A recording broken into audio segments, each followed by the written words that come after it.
ខ្ញុំសូមបួងសួងដល់ទេវតាដែលរក្សាទិសទាំង8ខ្ញុំសូមបួងសួងដល់ម្ចាស់ទឹកដល់ម្ចាស់ដី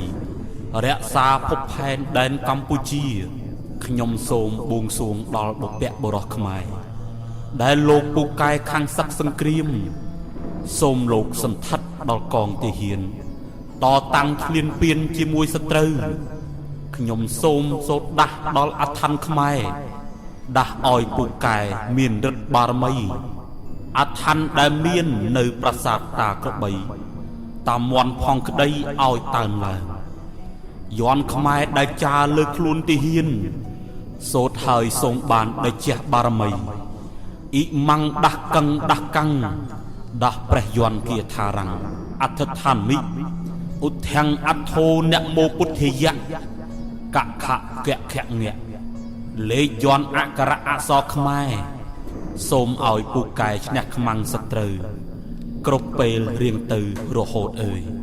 ខ្ញុំសូមបញ្ជាក់ដល់ជនគ្រប់គ្នាជាតិខ្មែរការពារមិនវាយមុនឡើយបើគេបំពេញខ្មែរមិនទុកឡើយការពារខ្លួនហើយវាយបកទៅវិញ